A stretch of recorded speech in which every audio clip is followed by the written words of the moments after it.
c'est parti. Alors, c'est comme tout, il y a toujours les mêmes points clés. Euh, un, je sais pas lequel est prioritaire par rapport à l'autre, mais je pense que les deux sont quasiment au même niveau. Prendre de la doc, ça, on peut pas y couper quoi. Même si c'est du cartoon, même si faut prendre de la doc, aller chercher des photos, prendre ses propres mains, prendre ses propres photos.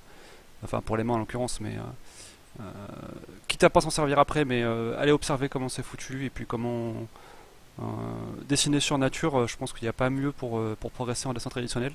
Après, si on veut vraiment s'en éloigner, il suffit juste de le regarder, bien analyser et puis après de fermer la doc et de se faire son propre univers. Mais je pense que ça commence toujours par une séance d'observation. Voilà, donc là, moi je me suis fait des petites docs à côté. C'est pas un secret et je pense que c'est comme ça qu'il faut procéder. Voilà. Et deux, au même niveau,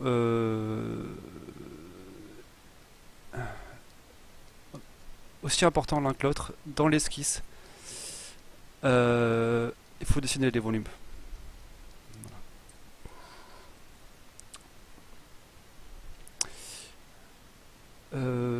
Encore une fois, dans le cadre du dessin, là c'est vraiment dans le cadre du dessin un peu traditionnel.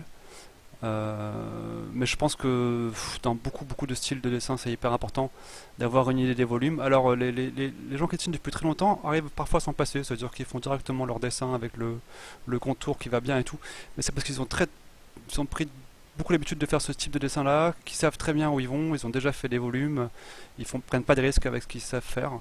Et voilà. Mais dès que tu es en terrain un petit peu de nouveauté, de découverte, il faut repasser en mode volume et essayer de décortiquer ces formes bien sur l'esquisse avant de passer au contour, au dessin proprement dit.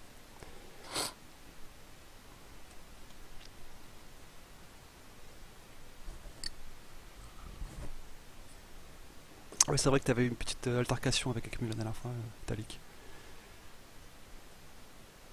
Donc, pour les mains, c'est vraiment basique. La forme qu'on aura, c'est systématiquement une espèce de carré pour la pomme, la position du pouce, la position des doigts. Donc, dans un premier temps, dans mes esquisses, vous le verrez assez souvent, j'ai ce type de forme-là. Le pouce, bah, c'est hyper important, le, le pouce opposé pour les mains humaines, c'est vraiment ce qui fait la caractéristique de notre dextérité, quoi. Donc c'est vraiment important de le signifier au moment de l'esquisse. Attends, je vais pas faire le détail pour l'instant, je vais rester en mode carré. Voilà. Donc ça, c'est les volumes que vous verrez sur mes esquisses. Bon, c'est pas la seule solution, mais c'est celle que je préconise. Donc par exemple, on va avoir un bras comme ça. Je suis en mode squelette à ce moment-là. Très souvent, je vais avoir un coude. Je sais que je vais avoir un volume de bras ici. Et puis au bout, je vais avoir un volume de main qui sera en général un carré. Un volume qui va être l'ensemble des doigts. Et un volume qui va être le pouce. Ok. Euh, de ça,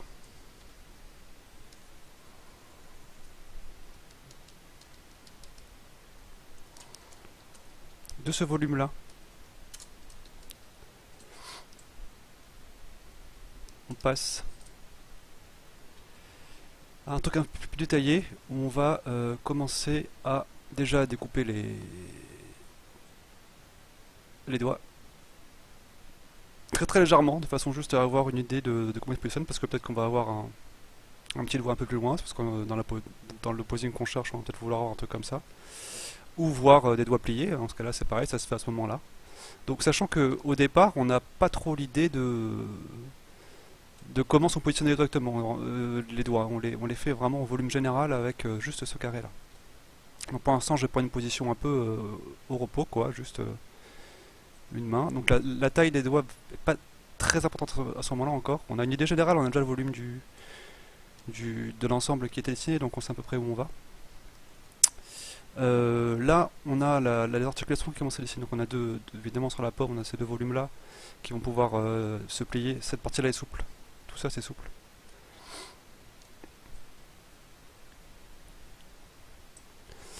Et le pouce, bon, on n'y touche pas trop pour l'instant. On sait qu'il est là, voilà, et qu'il vient se rattacher ici.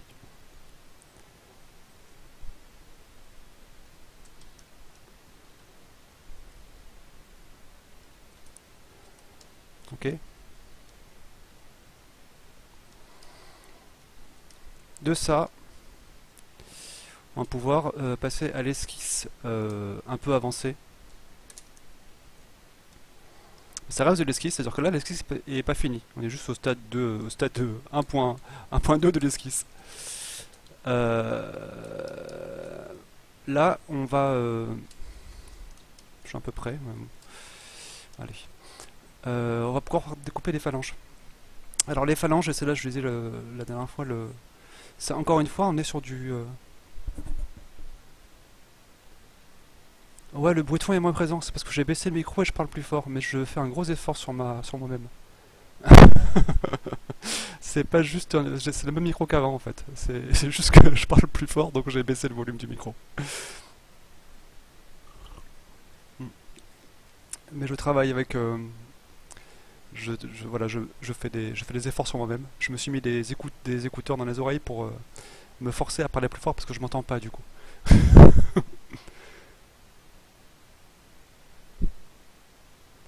Alors, les phalanges, très important. C'est là où en fait vous allez avoir besoin de couper les volumes. Voilà.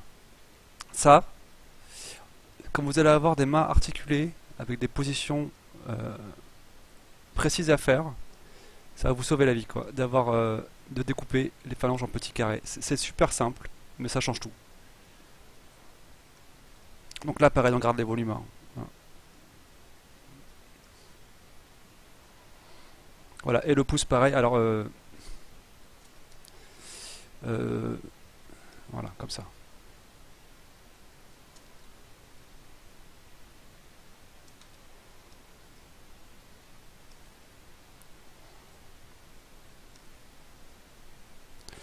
Le poignet, hein, il y a un os à ce niveau-là.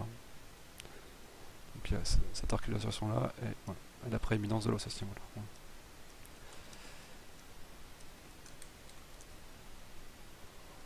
Voilà. Là, vous pouvez pas vous tromper. Une fois que vous savez ça, enfin, vous pouvez vous tromper évidemment, mais vous pouvez moins vous tromper au moment où vous allez faire la finition de votre dessin. Euh, Sachant qu'après, alors là, les phalanges sont détachées. C'est fait exprès, c'est-à-dire que ici, à chaque emplacement, il y a une articulation. Je fais pas, mais il suffit juste de faire un espace pour pas l'oublier au moment du dessin.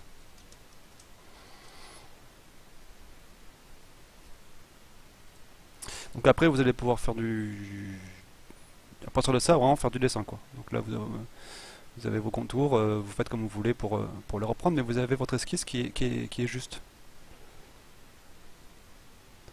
Vous pouvez faire des doigts plus ou moins épais, plus ou moins féminins, etc., quoi. Ça c'est pareil, les formes des mains sont aussi variables qu'il y a de l'individu, donc il n'y a pas de apparemment de vérité hein, à ce niveau-là. Là c'est une main plutôt féminine avec des doigts fins, pas... J'aurais pu partir sur une main avec des... Pour la esquisse, partir sur une main avec au contraire des doigts un peu épais, un peu carrés. Et des volumes du coup un peu plus marqués, quoi.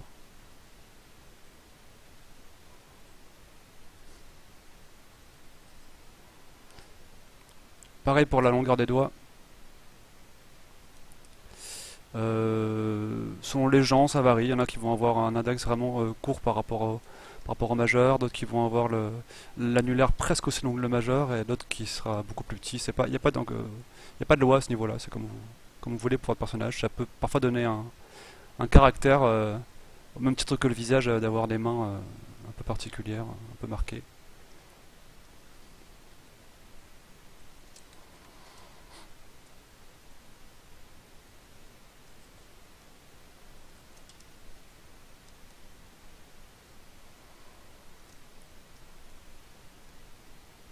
Ah, c'est pas le bon.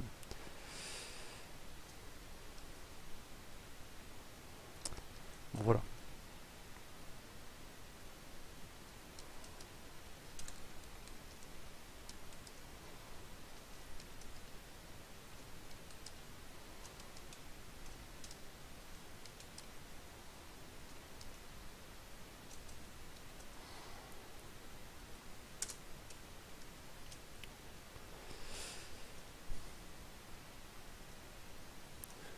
De l'autre côté, c'est pareil, on a la forme principale de la main avec la paume, le pouce qui va être là.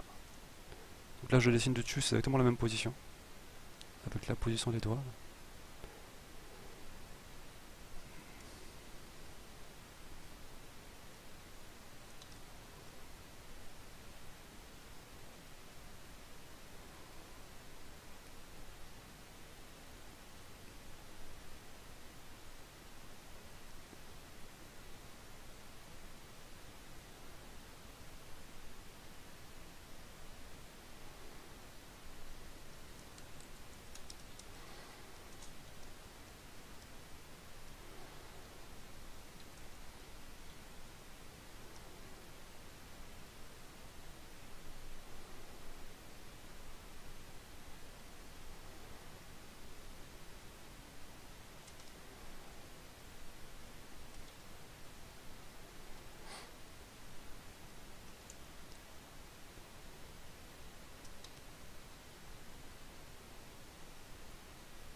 C'est un peu court. Alors pareil, dessiner ces volumes-là, vous permettre de vous donner En fait, le fait de dessiner ces cylindres-là, c'est surtout pour pas oublier que ben, c'est pas des volumes qui sont à plat, quoi. Ils sont vraiment en profondeur et surtout sur les mains, on va avoir sans arrêt, peu importe la position, on aura toujours une espèce de raccourci à un moment ou à un autre, quoi. Donc faut vraiment pas partir sur des contours rigides.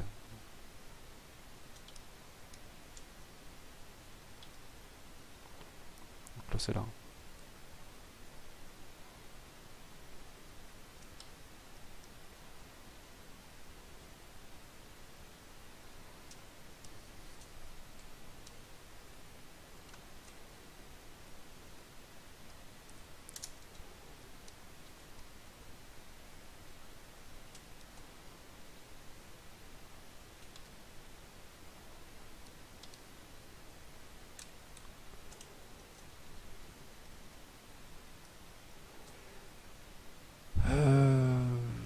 Donc ça, là pour l'instant je suis parti sans doc, hein. Je vous ai fait le dessin un peu fantasy, la façon dont on invente des trucs à partir d'une esquisse. Après c'est toujours bien, même au moment de l'esquisse, d'aller voir, d'essayer de faire la position avec sa propre main, parce que souvent on se rend compte que c'est pas possible, ou quelle serait la position naturelle de le faire voilà, en vrai, parce que des fois on s'imagine des trucs et puis en fait ça marche pas du tout. Et Sigrid.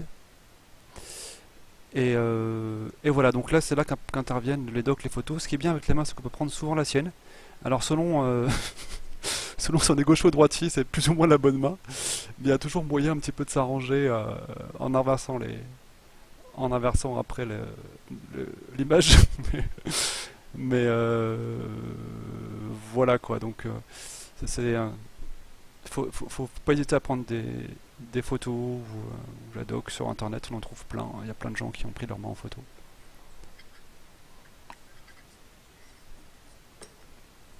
Pour avoir des positions un petit peu naturelles.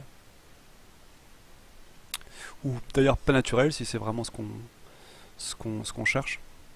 Donc, par exemple, un peu de profil vu du dessus, on va avoir le pouce qui va être ici. Donc là, c'est pas, on met de la main. Le volume des doigts ici. Le volume du pouce qui va être là, du coup. Okay.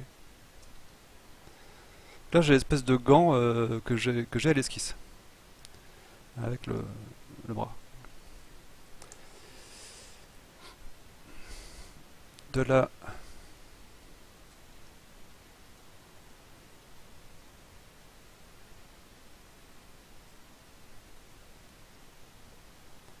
J'ai mes volumes de doigts.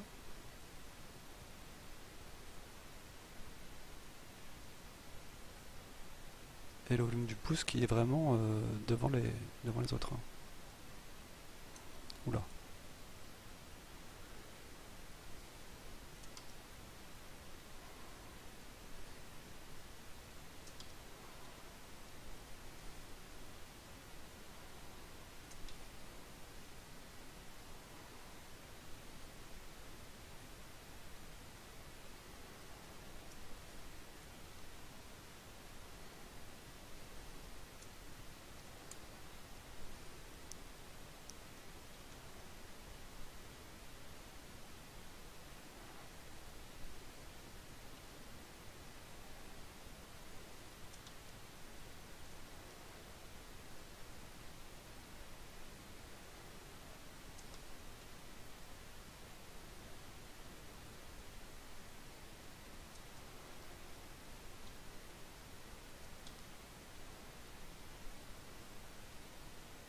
Donc je continue à dessiner mes volumes parce que je m'en servirai après pour le modeler. Ça c'est vraiment important.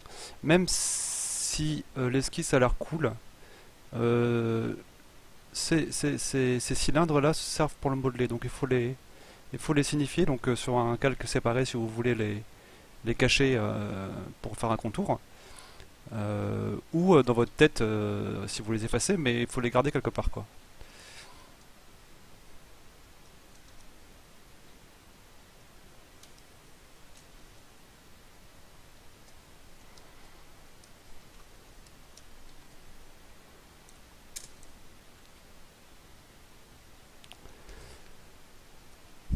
Et dans l'autre sens, c'est-à-dire avec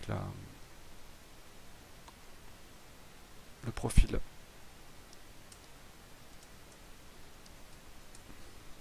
inverse.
Je vais inverser la gomme et le crayon.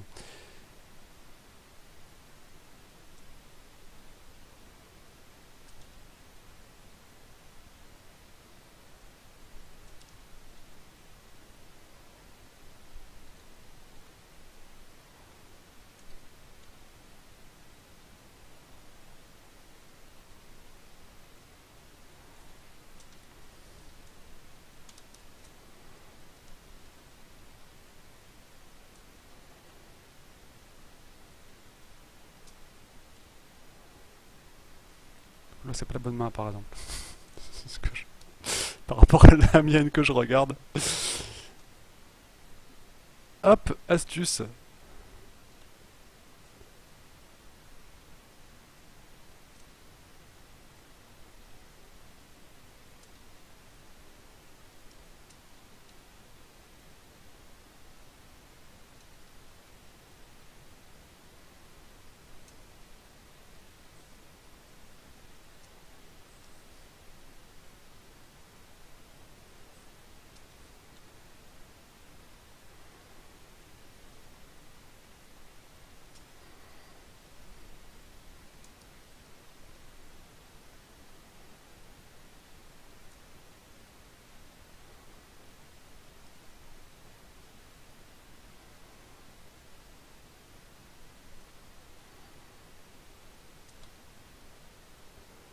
Il me fait chier, lui. Bon, c'est pas grave.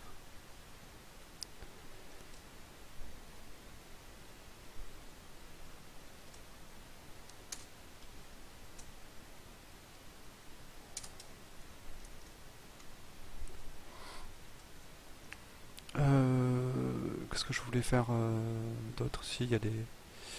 Après, une fois qu'on est chaud sur. Alors, ce que je fais souvent aussi avant de passer sur un dessin un peu tendax, bah, faut s'échauffer, quoi. Prendre essayer des positions un peu différentes, faire les esquisses jusqu'à ce qu'on soit content de quelque chose, et puis après, réutiliser ce qu'on a fait dans un contexte global. Un dessin, par exemple, qu'on aurait, on a besoin de faire une main, on sait que on n'est pas satisfait par ce qu'on a jusque-là dans l'esquisse. On fait une séance de doc avec des photos. Et ensuite on choisit un truc qu'on a bien aimé dans ce qu'on a fait, et puis on le reproduit. Alors, on le copie-colle pas, on le reproduit dans le contexte du dessin. Parce que en fait, le copier-coller, ça va pas marcher, ça va jamais marcher, ça sera jamais exactement la même chose. Par contre, si vous avez dessiné la pose avec cette méthode-là, vous allez pouvoir la reproduire dans l'angle qui vous arrange, quoi.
Euh, alors, il faut savoir que c'est dans des positions un petit peu, ce qu'on se considère comme des positions un peu élégantes ou canon des mains. Ce que j'ai fait là, ça se fait pas trop. C'est en général, on tend les phalanges qui sont articulées. Enfin, celles-là, en fait, elles bougent pas. Les deux dernières. On va avoir ce que j'ai fait un peu là, c'est-à-dire que si vous avez les doigts qui se plient, du coup, donc là c'est la pomme. Vous allez avoir le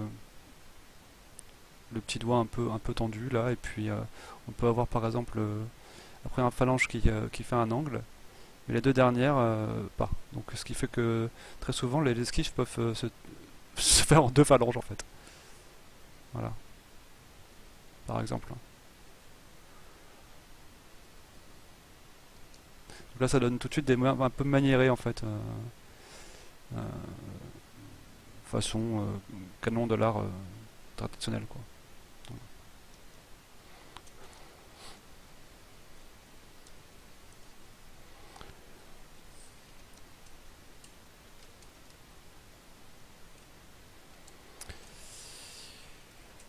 C'est exactement l'inverse de du doigt crochu. Si je fais le doigt crochu, là j'ai pareil, j'ai la paume de la main.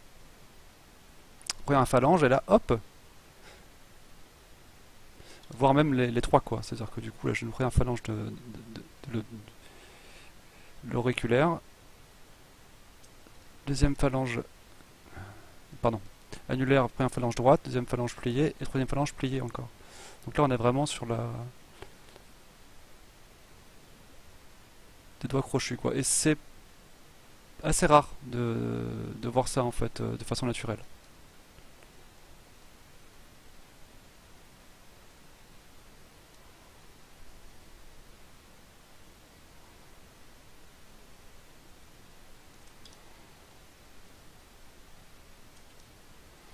Enfin, t'aurais pas à le voir le pouce là, il devrait être un peu loin là-bas.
Je suis en train de lire le chat en fait. Je vais voir ce que vous avez mis. T'as mis un lien vers des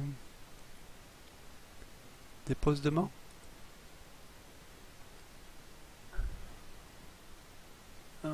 C'est que ça.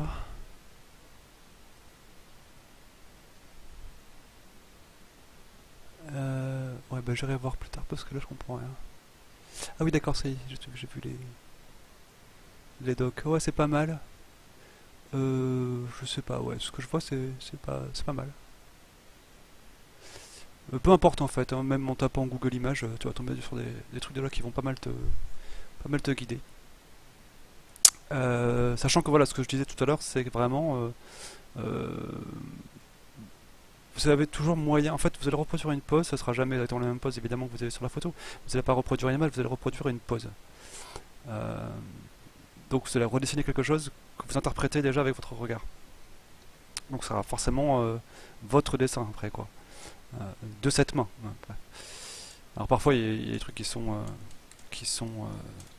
créatifs et spécifiques à la photo que vous ne pourrez pas reproduire, évidemment. Ce que je disais tout à l'heure par rapport au volume.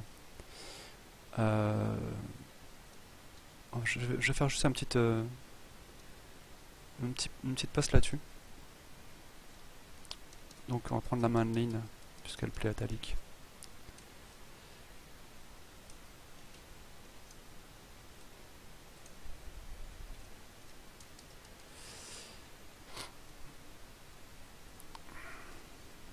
Donc c'est que le fait d'avoir dessiné les cylindres vous permet après de positionner vos lumières et vos ombres correctement. Par exemple, si la lumière vient d'ici, euh, vous allez avoir chaque volume qui va être éclairé en fonction de cette lumière.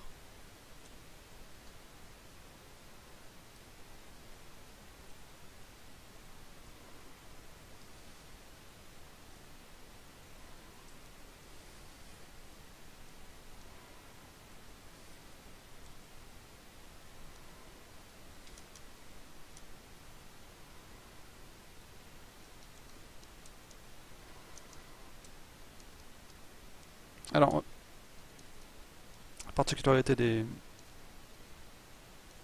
mains au niveau de la lumière, c'est que la peau est un peu transparente et sur les mains, ça se ressent beaucoup. Parce qu'il y a beaucoup de circulation en fait, de terminaison de circulation sanguine. Ce qui fait que les endroits où la peau est un peu fine, on voit le sang évidemment. Et on voit aussi la lumière traverser la peau.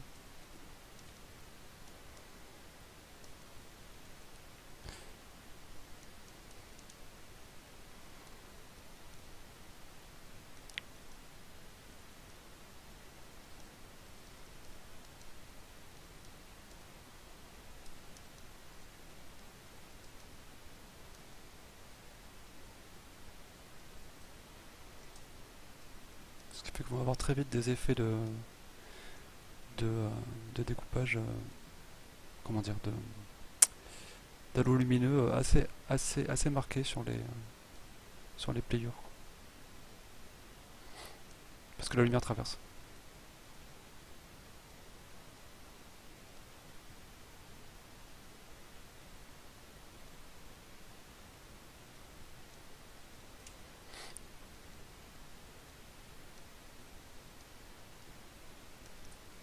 C'est pour ça que là, l'ombre en fait, elle est là. Elle n'est pas en dessous.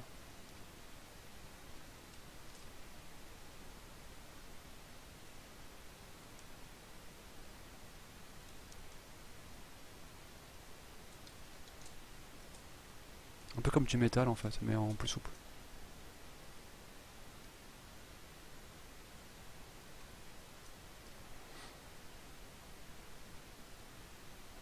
C'est pas très clair ce que je dis, mais...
Ça m'a cassé là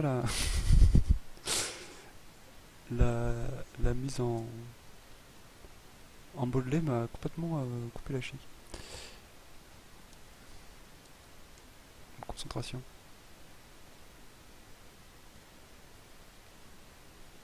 Alors, en plus je voulais pas forcément le faire tout de suite,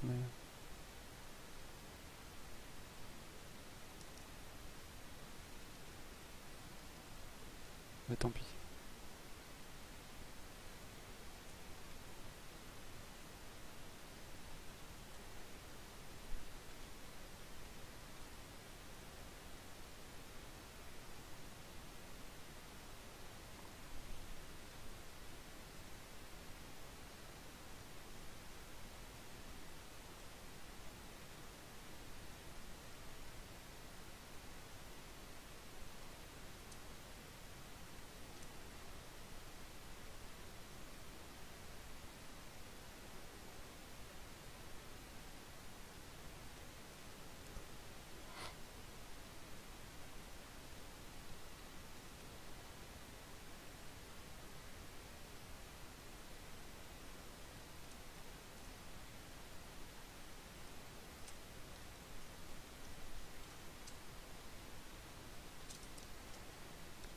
Tac. Je vais peut-être m'arrêter là, mais vous avez compris l'idée quoi.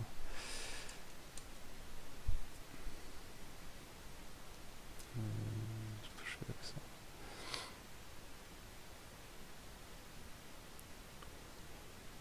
Je vais le laisser là, quelque part.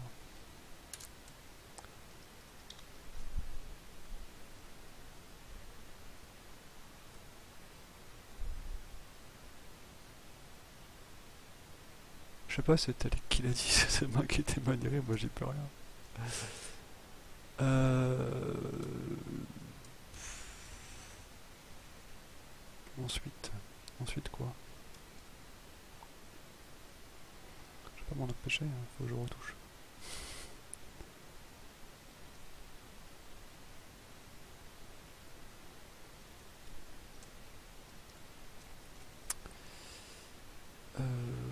Ouais, parce que en fait, ça c'est valable pour tout. Je l'avais déjà dit pour les cheveux. Et c'est quelque chose qui est pour ceux qui ont des problèmes de volume au niveau de leur dessin. Parce qu'évidemment, je ne parle que de dessin. Hein. Problème de volume autre ne me regarde pas.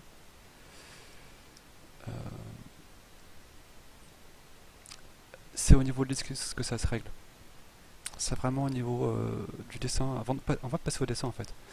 De bien vous représenter à vous-même en fait, par la méthode qui vous arrange le plus. Mais je pense que dessiner des volumes un peu géométriques, c'est vraiment pratique. C'est au moment de l'esquisse, donc de ces volumes géométriques, que vous allez vous faire vos volumes. Et du coup, ces volumes-là, faut pas les perdre après quand vous faites la mise en couleur et le modeler. Parce que par exemple, si là je fais mon esquisse, alors allons-y, je repars sur la frange, là, machin, avec un carré derrière. Un carré un peu arrondi, tiens. Voilà. Par exemple, j'ai ça. Là, déjà, je commence à avoir des volumes de mèches que je représente de façon distincte sur mon esquisse. Vraiment des volumes là qui sont arrondis ici.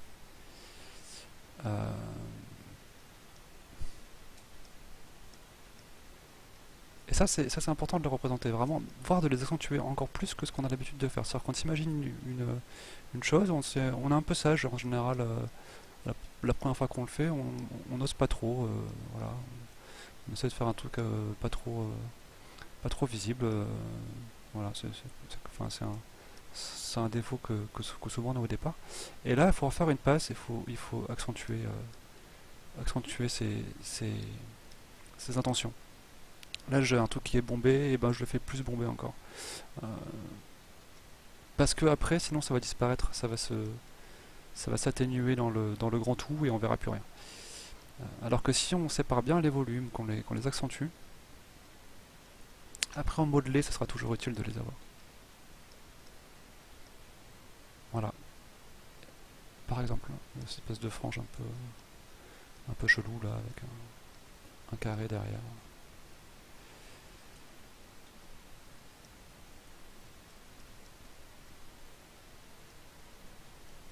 Et une face de haricot.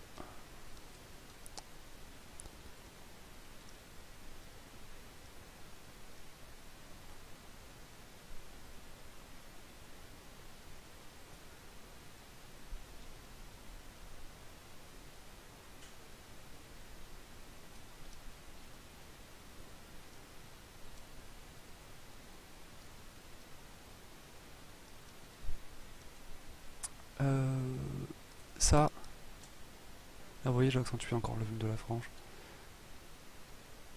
Bien qu'on le voit. Si vous faites ça, vous passez en mode dessin après. Donc du coup, ça c'est l'esquisse, je la cache, et là je dessine mes contours, parce que je veux des contours. Je vais pas le faire tout entier, mais j'essaie de faire des contours un peu propres.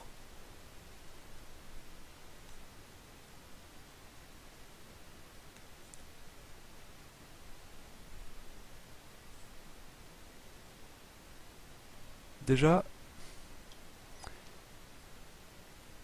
les volumes vont permettre de dessiner des contours que j'aurais peut-être pas dessinés si j'avais pas fait ces volumes accentués au départ. C'est-à-dire que là, vraiment, je dessine vraiment les mèches comme si elles étaient à part, quoi.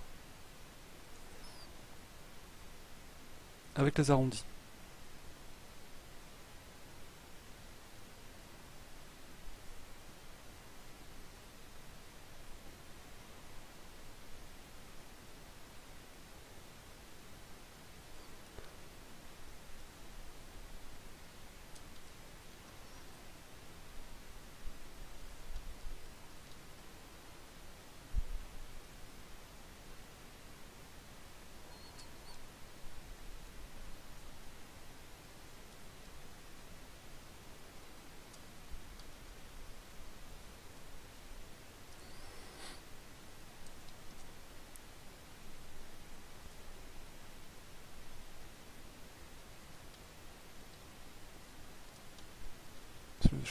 Je digresse grave, hein, mais tout ça a un sens.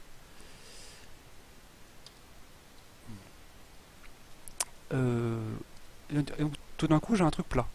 Enfin, plat. Il est pas aussi plat qu'il était si j'avais pas fait les volumes, mais quand même, au niveau du dessin, j'ai plus ces volumes.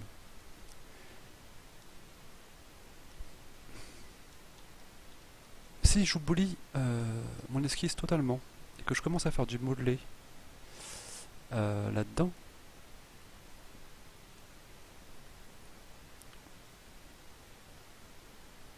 mon problème c'est que je risque de pas retrouver dans mon modelé le volume des mèches et de la chevelure du coup et des objets. Du coup, je vais pas pouvoir faire n'importe quoi, du style faire une texture de cheveux qui sera balayée comme ça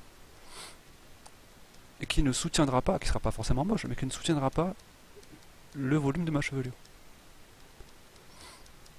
Alors que si je garde cette esquisse, je sais pas si ça se voit bien là, je vais peut-être monter un peu les contrastes.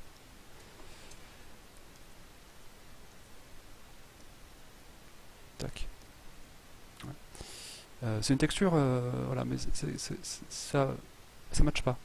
Alors que si je garde dans un coin de ma tête ou sur un calque séparé mon esquisse de cheveux, je vois bien que les volumes sont pas sur mon esquisse là. Je vais pouvoir travailler vraiment mes volumes de façon à soutenir euh, mon dessin de départ.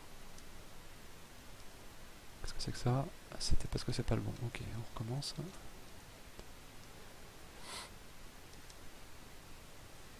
À savoir que là, bah, du coup, je décide de l'endroit de ma lumière. Mettons ici. Et du coup, mes mèches vont être éclairées. Comme ça.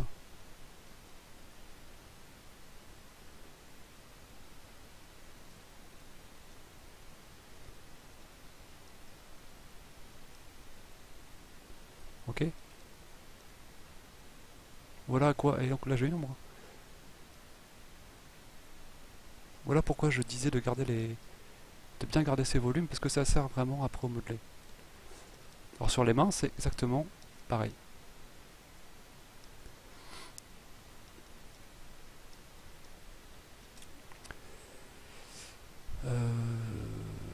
ça, je vais me mettre dans un groupe, paf.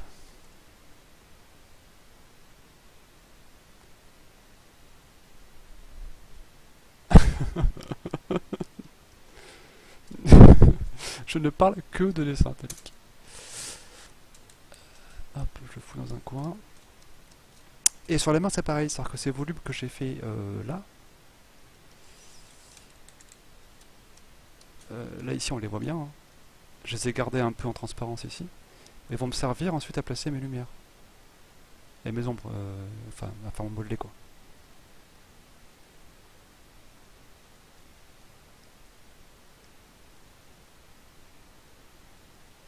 Vous voyez? Là je redessine mes phalanges en fait avec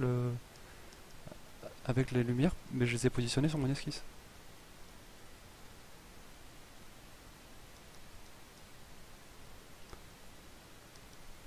Tout ça c'est très logique, j'ai même plus besoin de j'ai pas besoin de le deviner quoi, c'est déjà dessiné. J'ai plus qu'à à l'éclairer correctement, du mieux que je peux.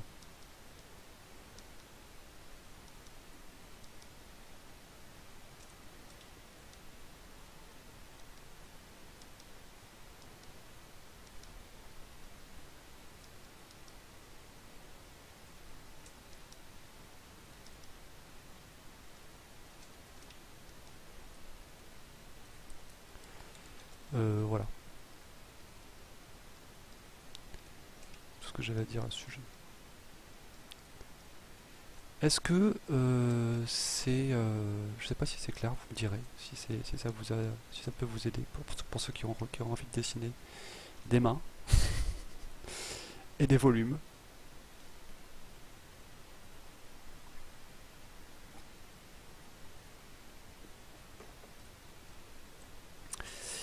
La question c'est est-ce que maintenant je passe au pied? Parce que du coup, la seule différence qu'il va y avoir avec les pieds, la méthode c'est la même. Dans mon esquisse de pied, vous allez souvent avoir c'est le truc, c'est-à-dire que je pars sur une jambe, j'ai mon genou, j'ai une jambe, et au bout, bah, si la personne est debout, je dessine les pieds en forme de soit de triangle, soit de trapèze, soit un peu rectangulaire parfois. C'est-à-dire que si par exemple là c'est de profil, on va avoir un truc comme ça sur mon esquisse. Ça c'est niveau 0, j'ai l'articulation, j'ai mon squelette, mes genoux, surtout l'important c'est d'avoir ses appuis au sol et de savoir à peu près comment est-ce que le personnage tient debout. De là, même principe, hein, je fais comme pour les mains.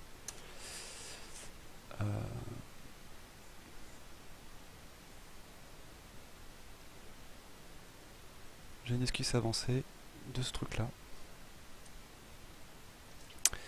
où j'ai le volume de la principale du pied là, les orteils qui est dans un volume à part. Voilà. La cheville qui va être articulée ici, et le talon, bah là il est caché, il est derrière. De profil, bah, c'est le même principe, je vois la cheville ici, le volume du talon, hop, le volume du pied et les orteils.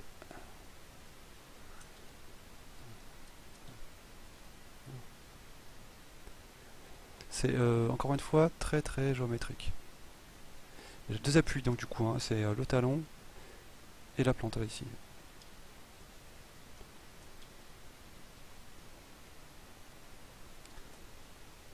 Enfin, dans une position normale, hein. Le personnage est debout, il n'y a rien de particulier, il se tient.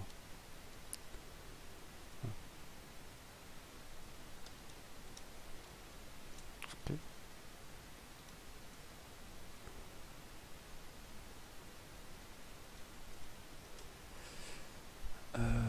Tac.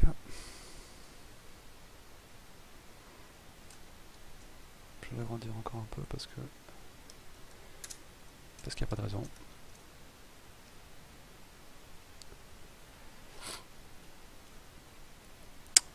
Et puis après, ben, pareil que pour les mains, on peut aller plus loin. Donc là, je commence à détailler un peu la position et la forme des orteils.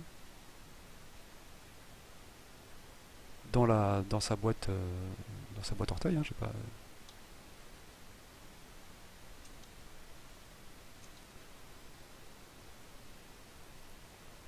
Je la réinvente pas, elle est déjà dessinée. Là, je vais là. Alors le volume, et là je le garde, hein, ça c'est devant quoi. D'accord. Quand on est enfin, devant la cheville, qui est plié à ce niveau-là. Là, le talon qu'on voit à peine, parce qu'il est derrière, il appuie, le sol est là. Hein. Là.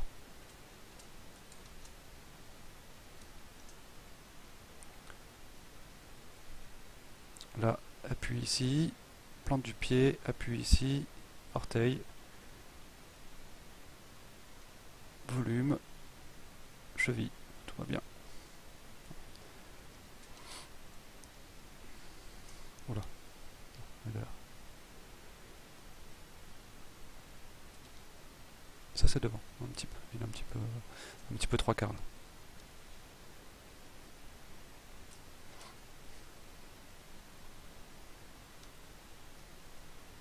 Ok.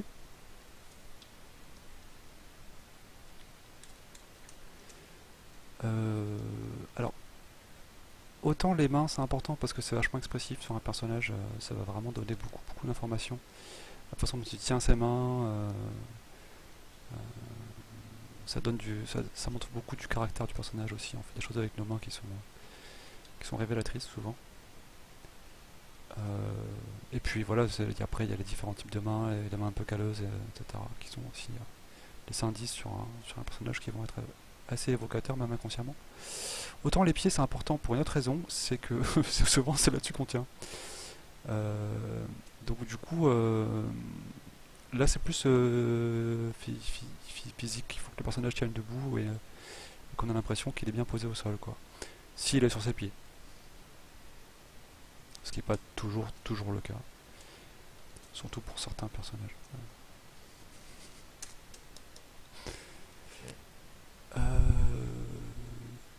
Donc ça, du coup c'est plus la peine de l'avoir en grand.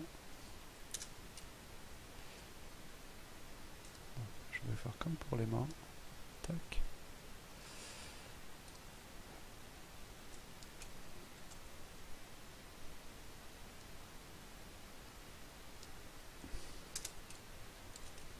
Ok. Et là, forcément, déjà ça m'énerve parce que je l'avais pas bon. Mais bon, c'est pas grave, après ça se corrige, ce genre de truc. Dans l'ensemble, c'est à peu près ça.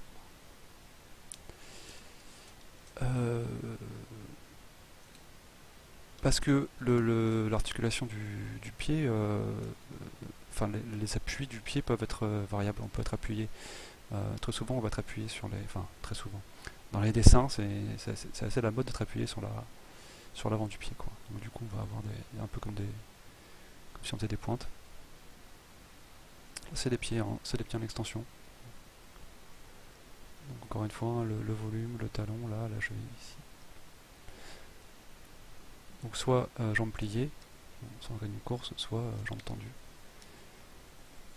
Dans le cas d'un appui tendu qui pousse sur sa pointe. Là j'ai le talon, l'orteil sur lequel un appui. Voilà, le volume des orteils est ici. Et c'est très important parce que c'est eux qui donnent l'attention en fait sur ce type de position du pied. A l'inverse, on peut appuyer sur son talon. Dans ce cas-là, poser bien au sol la tige de la cheville. Tac. Voilà, et là on va avoir du coup le pied qui va avoir cette forme-là, voire les orteils même qui peuvent être relevés.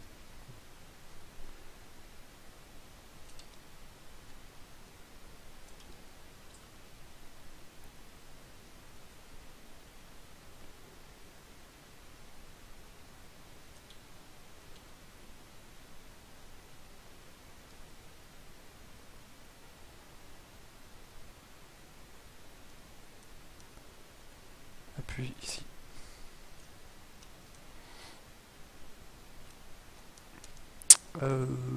Pareil, volume doc, les deux points clés. Prendre de la doc et faire les volumes. les, après, dans les poses un peu classiques, ça va être souvent des trucs un peu comme ça. Dans les dessins d'art, ils vont chercher le galbe un peu, parfois des positions un peu enfin, de danseuse, euh, avec des orteils parfois un peu recroquevillés comme ça.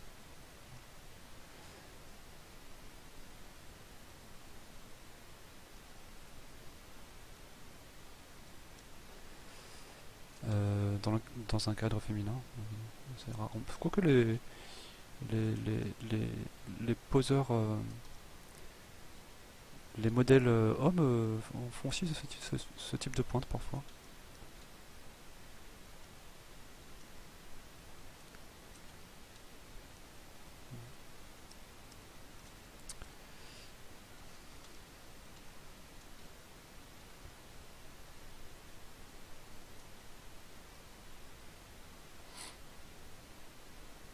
Bon, de toute façon, quoi, l'attention va être à ce niveau-là.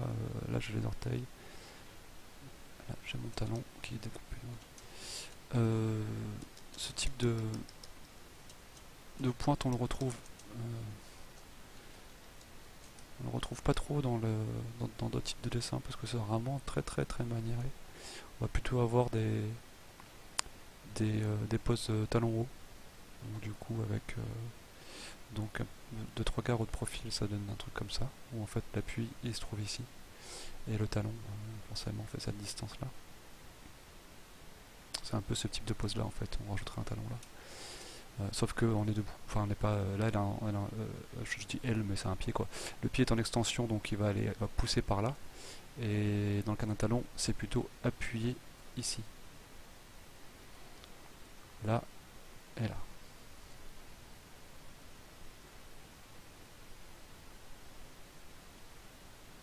Et du coup ça... Ah oups, ça, je crois que c'était la gomme, c'est pour ça que j'ai un gros trait noir, mais c'était pas du tout la gomme. C'est pour ça que ça accentue le galbe du pied aussi. Et, et ça, dans les illustrations modernes, les dessinateurs ont beaucoup de mal à s'en dépêtrer de ce truc-là, à s'en passer, parce qu'on le voit un peu partout, et des fois même des trucs qui sont pas logiques, parce que des personnages qui prennent des poses comme si c'était des talons, mais ils n'ont pas de talons en fait, donc du coup ça fait super bizarre. Enfin, moi ça me fait super bizarre. Je, j'ai envie de dire, ce type de pose-là me manque un peu. Euh,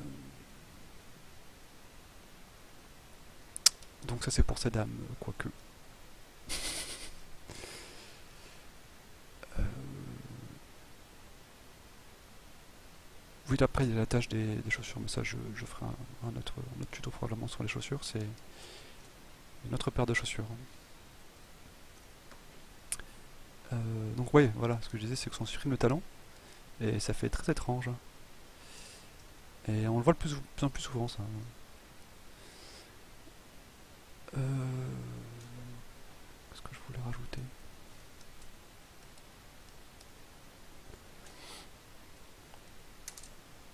Ah oui, donc du coup de face, ça c'est des positions qui sont assez dures à faire. Parce que forcément le talon on ne voit pas de face. Par contre ça écrase les orteils. Voilà. Ok. Donc pareil, hein, je reste sur mon fameux parallépipède podal, à partir duquel j'ai mes formes essentielles.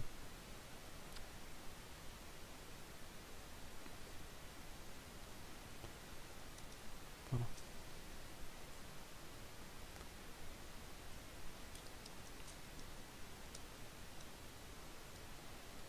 J'efface les traits qui sont trop évidemment.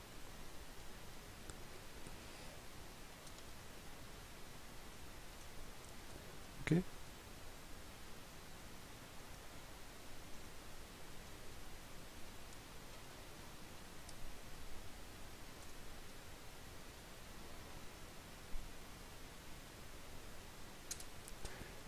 Je mets à l'échelle par rapport à celui-là à peu près.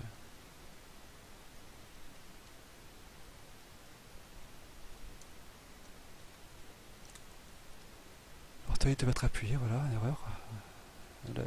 Il y a un appui sur l'orteil, donc c'est important qu'il soit posé. Enfin, ça dépend après. tout est possible encore une fois selon les morphologies des pieds de chacun. Hein. On peut très bien avoir un orteil un peu surélevé par rapport au coussinet là en dessous, comme des petits chats. Dans ce cas-là, l'appui se fait à ce niveau-là.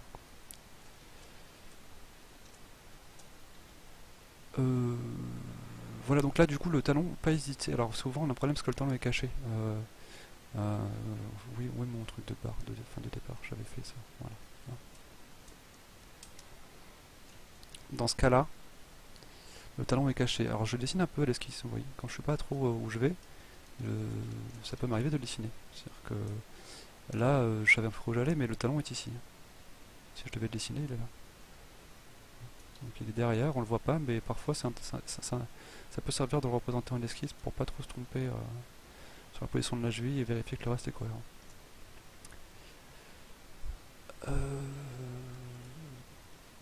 Et par contre pour la mise en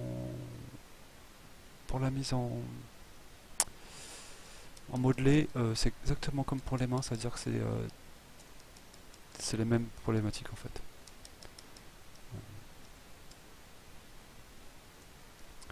Il y a beaucoup d'afflux sanguins et beaucoup de pliures qui vont créer des zones en fait très saturées et parfois transparentes sur les bords parce que la peau est assez fine, surtout ici et sur la cheville.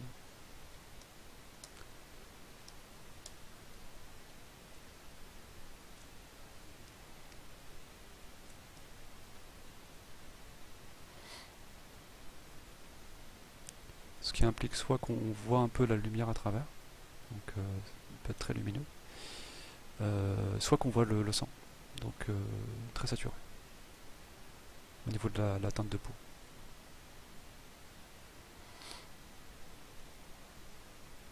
Alors pareil que pour les mains, vous pouvez faire les orteils avec un espace ici, là. Je vais faire l'espace voilà, là. Là, il y a un espace. Parce qu'en fait, il y a une phalange, mais qu'on va rarement dessiner en fait.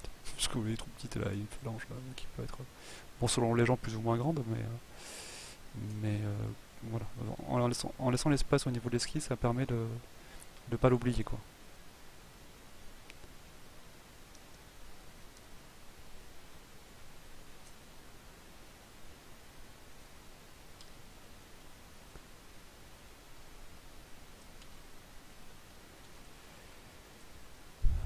Hop.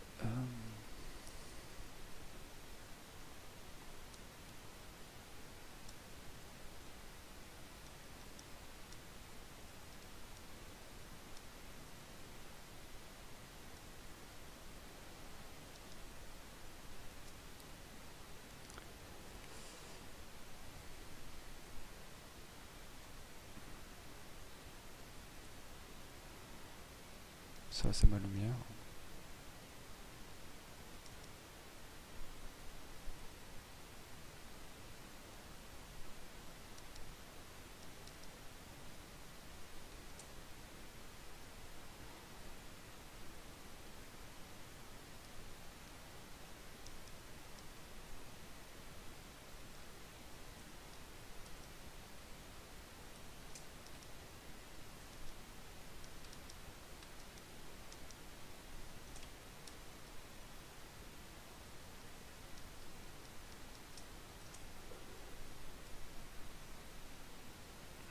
Volume? Comment ça, volume? Pop-up the volume? Qu'est-ce que tu veux dire par là, italique?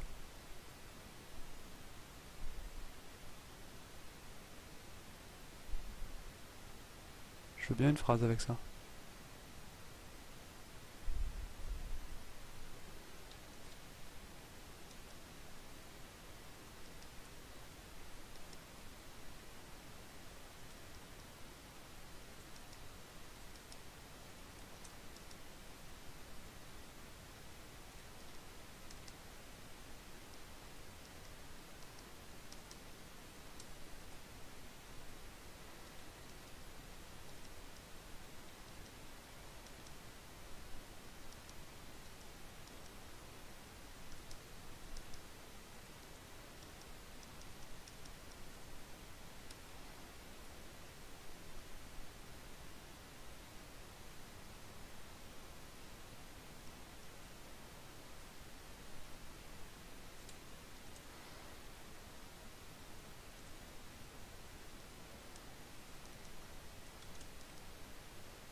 Je sais plus à quel moment je cherchais le mot, mais merci. Donc voilà, c'est en fait c'est ce qui fait un peu qu'on a ces effets. Je fais là, je fais sur mon esquisse de volume des taches blanches en fait. C'est parce qu'on a ces pliures et cette peau très fine avec des effets sanguins qu'on va avoir des lumières assez fortes qui contrastent en fait avec des zones assez sombres. Et au niveau de couleurs, bon, je le ferai pas aujourd'hui. Je pense que c'est vraiment overshoot pour l'instant. Mais au niveau des couleurs, pareil, on aura des zones extrêmement saturées et d'autres extrêmement désaturées. On va avoir le plus de, c'est là où on va avoir quasiment le plus de teintes différentes au niveau de la peau. C'est sur les mains et les pieds.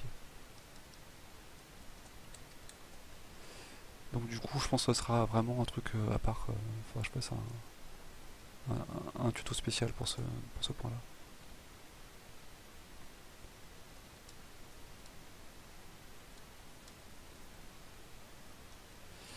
Voilà.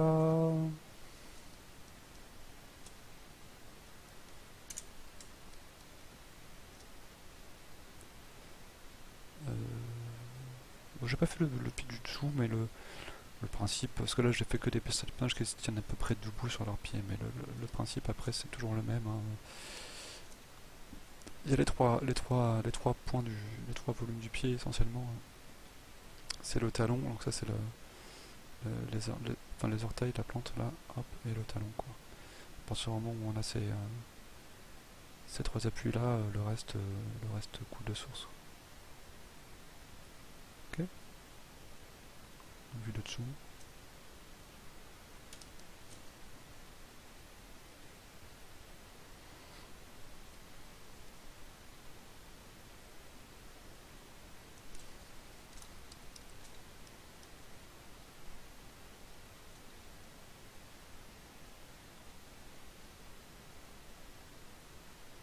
On peut même s'amuser à faire des tricks avec les orteils, hein, pas de soucis.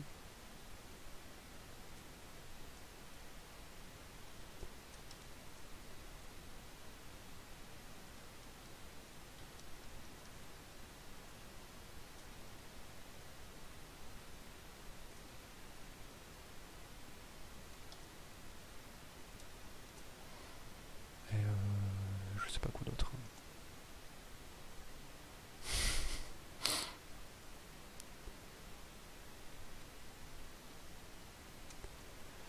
Voilà, du coup,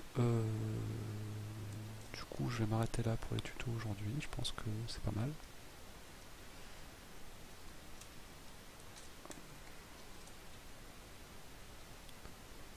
C'est pas mal déjà au niveau des horaires. Je vais passer sur Falcon Epic, non sans avoir fait au préalable une petite pause parce que j'ai fait un café que je me suis pas servi.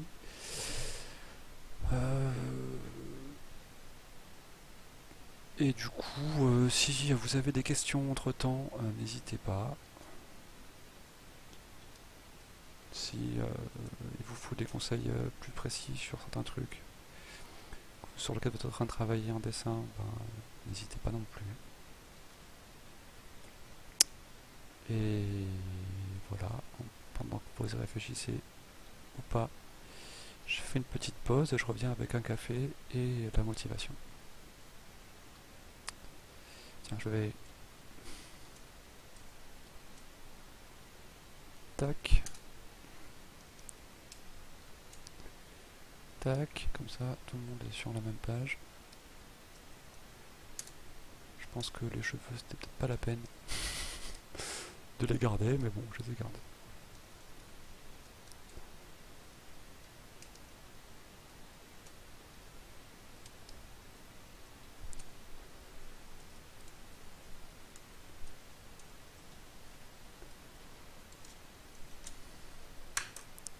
Café 5 minutes.